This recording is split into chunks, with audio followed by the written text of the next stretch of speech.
Assalamualaikum. Halo adik-adik semua. Perkenalkan kakak Laili Nasari. Kesempatan kali ini kita akan belajar mengenai sejarah kebudayaan Islam kelas 5 SD mengenai kebijakan dan strategi Khulafaur Rasyidin. Kebijakan dan strategi Abu Bakar As-Siddiq. A. Pembukuan Al-Quran. Perang Ridho menimbulkan banyak korban, termasuk sebagian para penghafal Al-Quran. Kenyataan ini sangat merugikan sekaligus mengkhawatirkan. Jika semakin banyak penghafal Al-Quran yang gugur, akibatnya Al-Quran bisa menghilang.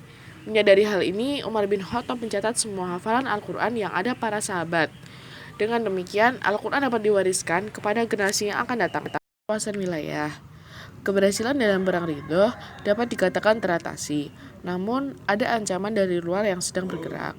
Kekuasaan yang dijalankan pada masa Khalifah Abu Bakar sebagaimana pada masa Rasulullah bersifat sentral. Kekuasaan legislatif, eksekutif, dan yudikatif terpusat di tangan Khalifah.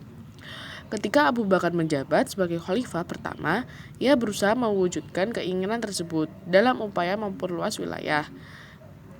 Untuk keperluan tersebut, Abu Bakar menugaskan 4 orang panglima perang, yaitu Yazid bin Abu Sufyan, yang kedua Abu Ubaidah bin Jarrah, yang ketiga Amr bin As, yang keempat Suratil bin Hasanah. Kebijakan dan strategi Umar bin Khattab. A. Pengembangan wilayah Islam. Pada masa pemerintahan Umar bin Khattab, usaha pengembangan wilayah terus dilanjutkan. Kemenangan dalam Perang Yamruk pada masa Abu Bakar membuka jalan bagi Umar untuk menggiatkan lagi usahanya. Dalam Perang Ajnadin tahun 16 Hijriah atau 636 Masehi, tentara Romawi dapat dikalahkan.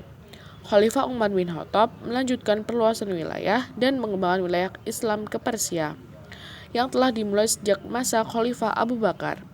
Pasukan Islam yang menuju ke Persia ini berada di bawah pimpinan Panglima Sa'ad bin Abi Waqqas. Dalam perkembangan berikutnya berturut-turut dapat ditaklukkan beberapa kota, seperti Qadisiyah tahun 16 Hijriah atau 636, kota Jalula tahun 17 Hijriah atau 638 Masehi.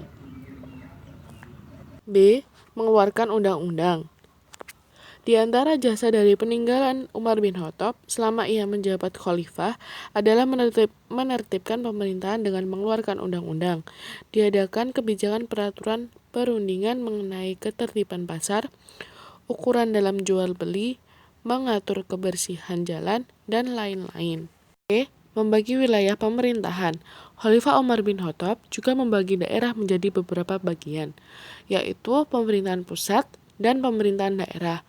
Khalifah bertindak sebagai pimpinan pemerintah pusat, sedangkan di daerah dipegang oleh gubernur yang membantu tugas pemerintahan.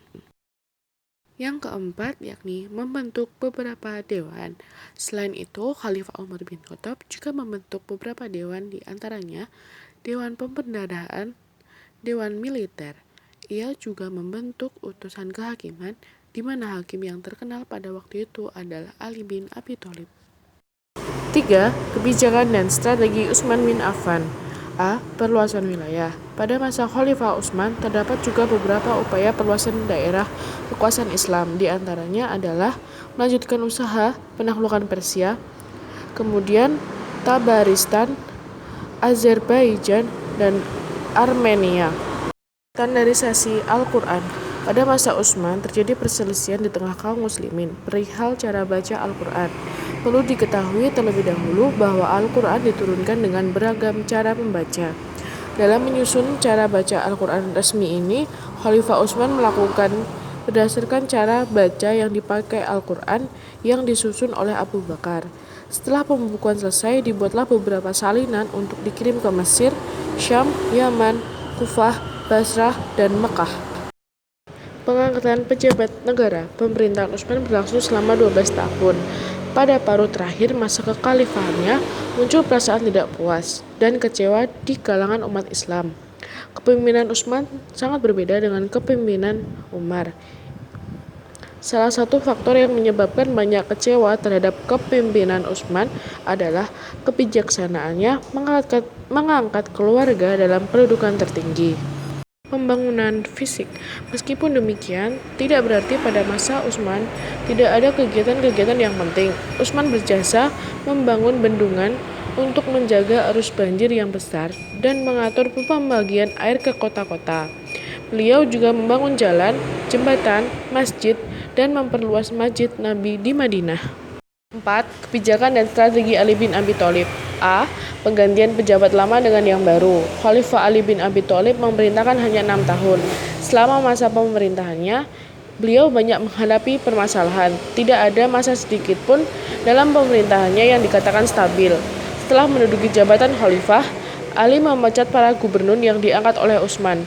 Dia yakin bahwa pemberontakan terjadi dikarenakan keteledoran mereka. B. Penarikan kembali tanah hadiah.